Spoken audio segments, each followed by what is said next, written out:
Deep beneath the Caribbean waves lies a secret geometry almost no one speaks of. Off the western coast of Cuba, near the Guanahaca-Bibes Peninsula, ocean engineer Paulina Zelitsky discovered what sonar scans revealed to be massive stone structures, pyramid-like formations sitting nearly 2,000 feet beneath the surface. Perfectly rectangular blocks, stepped terraces, and lined arrangements stretching across kilometers of ocean floor. They called it the underwater city of Cuba. But who built these structures and when? Archaeologists say it's impossible for humans to have constructed anything at that depth, dismissing it as natural formations. Yet the sonar returns showed patterns too deliberate to ignore. If these formations are indeed man-made, their last construction period would predate known Caribbean civilizations by thousands of years, placing them before the Taíno, before the Olmec, even before the earliest Maya. Some researchers suggest it was part of a larger landmass connecting Cuba to the Yucatan Peninsula, a land destroyed at the end of the last ice age during the Younger Dryas melt, roughly 10 to 12,000 years ago. This shifts the entire timeline back to the age of antediluvian cultures, the lost civilizations wiped out by the great floods recorded in nearly every ancient tradition. Some decode these ruins as remnants of Atlantean outposts, engineered by maritime priest kings who mapped ocean currents and stellar alignments to choose exact building sites. Others believe it was an early colony of Olmec ancestors who established trade and knowledge routes throughout Mesoamerica and the Caribbean long before mainstream history admits. But why pyramids? Why do these monumental shapes appear across every corner of the world, from Egypt and Sudan to China, Micronesia, the Azores, and here beneath Cuban waters? Because the pyramid is a universal symbol of cosmic ascent.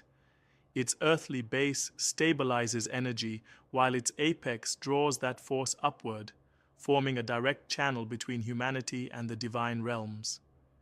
These structures were not mere tombs. They were energy capacitors, memory vaults, geometric prayers encoding the golden ratio, pi, stellar time cycles, and sacred directions within their stone.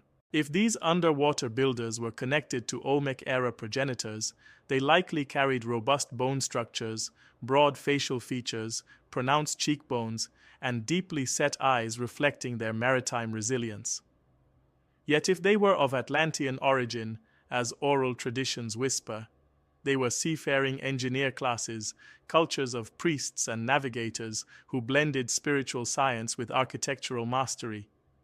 Local legends even speak of them as giants, not necessarily monstrous in height, but giants in capability, in stone-lifting skill, in their understanding of earth and star harmonics.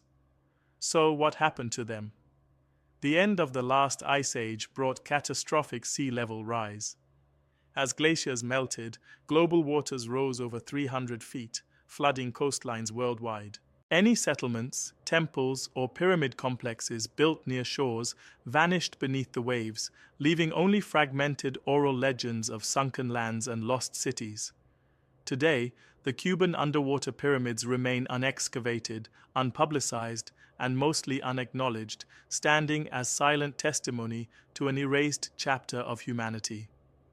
Genetic studies show indigenous Caribbean peoples carried Mesoamerican markers, hinting at ancient seafaring migrations and cultural exchanges that predate accepted timelines. Similar submerged pyramid formations appear near Japan's Yonaguni, the Bahamas' Bimini Road, and the Azores near Portugal, suggesting a global maritime pyramid-building culture long before recorded history. The question becomes, why has this site never been explored further? What truths would overturn the sanctioned narrative if we confirmed its origins? Because if there is a pyramid complex 2,000 feet below the Caribbean, it means our entire understanding of civilization's age is wrong. It means that before the last flood, there were builders of stone, spirit, and starlight who left markers for the next cycle of survivors. And when you stare into the ocean's depths, remember, the greatest truths were never buried in sand. but in silence.